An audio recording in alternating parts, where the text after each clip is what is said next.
Pemirsa Blok Ambalat, wilayah kaya sumber daya minyak dan gas di Laut Sulawesi kembali menjadi sorotan. Ketegangan ini di perairan tersebut kembali memanas setelah Kementerian Luar Negeri Malaysia mengubah nama Blok Ambalat menjadi Laut Sulawesi. Meski sudah berada beberapa kali dibahas di forum bilateral, namun persoalan batas laut di Ambalat belum mencapai kesepakatan final. Di satu sisi, Presiden Prabowo Subianto menegaskan ingin menyelesaikan sengketa Ambalat dengan cara damai. Apa yang sebenarnya terjadi di Blok Ambalat?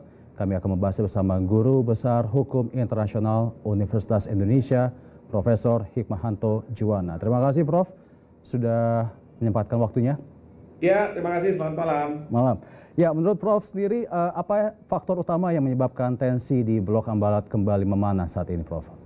Ya, tensi ini memanas karena tadi seperti dikatakan Kementerian Luar Negeri Malaysia menyebut Ambalat. Ini kaitannya dengan Menteri Luar Negeri Malaysia ketika berbicara di Parlemen Malaysia menyebut istilah Laut Sulawesi. Jadi tidak menggunakan istilah Ambalat.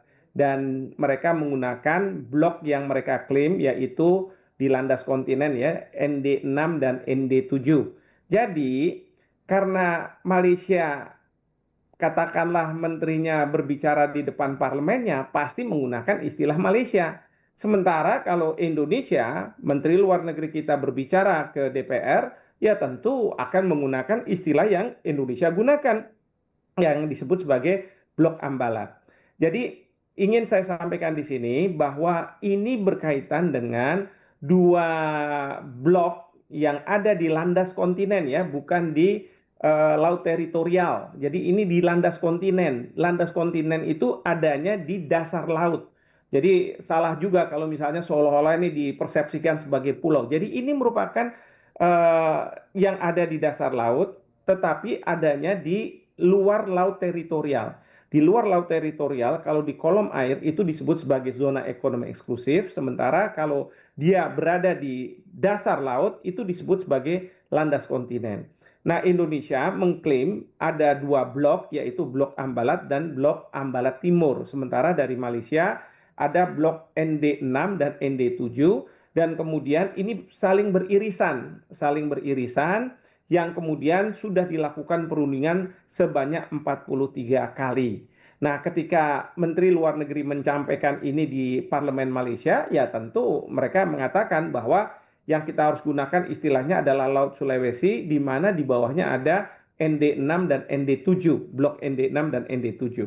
Sementara kalau mereka menggunakan istilah Ambalat, seolah-olah mereka tunduk pada apa yang kita inginkan gitu. Sementara kalau dari Indonesia tentu sekali lagi kita harus tetap konsisten menggunakan istilah blok Ambalat dan blok Ambalat Timur. Jadi itu tensinya. Nah, permasalahan ini sebenarnya sudah disepakati oleh kedua pemimpin negara, yaitu ketika Perdana Menteri Anwar Ibrahim datang ke Indonesia dan dalam pertemuan dengan Presiden Prabowo, beliau berdua menyepakati bahwa kita akan lakukan yang namanya joint development.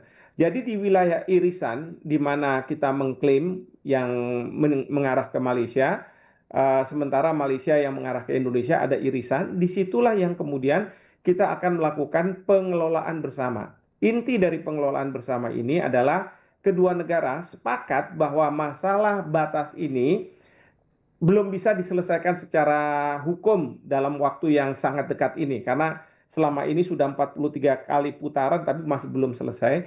Jadi mereka mengatakan bahwa biarlah masalah hukum itu terus diselesaikan gitu ya.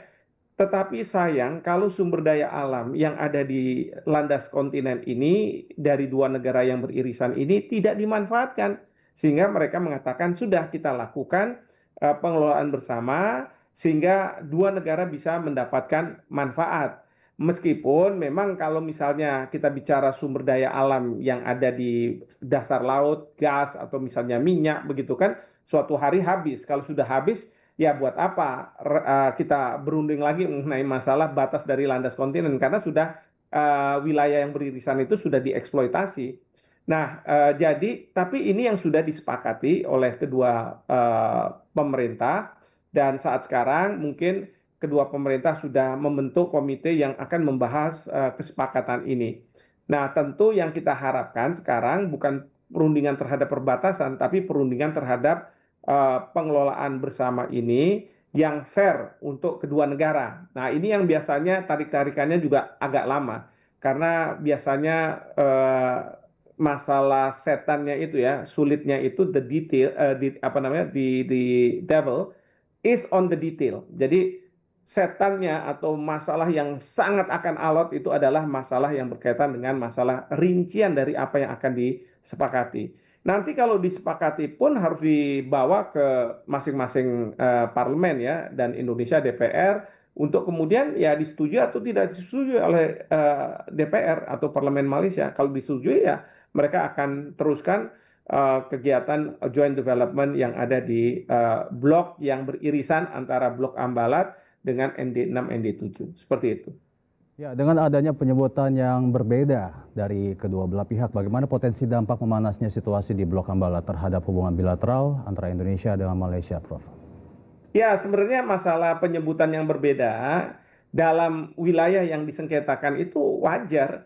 Saya ambil contoh misalnya antara Jepang dengan Korea Selatan. Korea Selatan terhadap satu pulau itu menyebutnya sebagai Dokdo, sementara kalau dari Jepang namanya saya lupa ya, tapi Shimura atau apalah gitu. Ya, nanti dari Jepang dengan Cina juga sama. Cina menyebutnya Daiotai misalnya terhadap satu pulau. Lalu dari Jepang menyebutnya lain lagi. Kalau penyebutan ya silahkan aja masing-masing negara membuat penyebutan sendiri ya, seperti mohon maaf ya, dua anak kecil bersengketa terhadap satu boneka yang masing-masing anak kecil ini menyebut nama dari boneka itu yang berbeda. Nah, ketika yang satu mengatakan ini punya saya, dia akan menyebut nama bonekanya, sementara yang lain enggak, ini punya saya, akan menyebut nama bonekanya.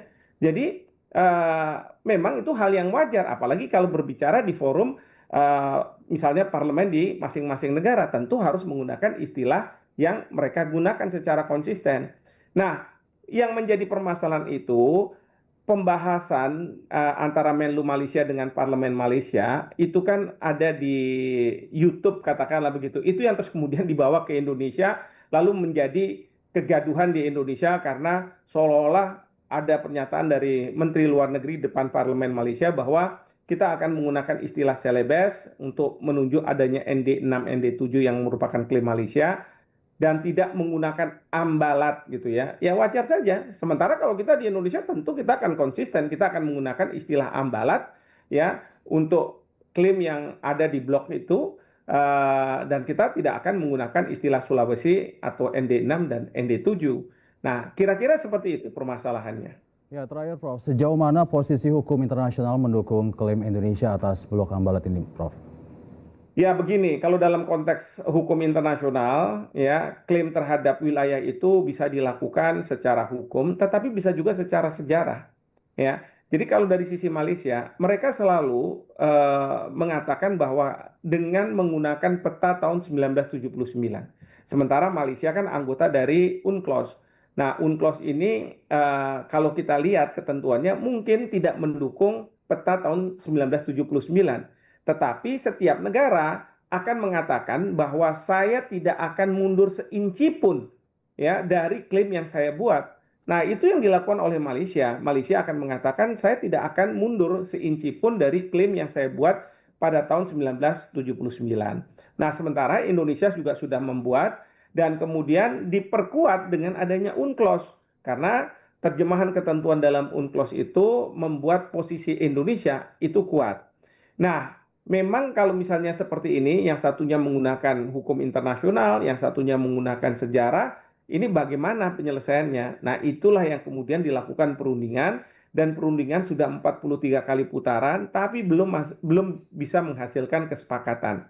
Dan kelihatannya perundingan ini kalau diteruskan pun juga tidak akan menghasilkan kesepakatan dalam waktu yang dekat. Oleh karena itu, kedua pemimpin, Presiden Prabowo dengan Perdana Menteri Anwar Ibrahim menyepakati sudah kita lakukan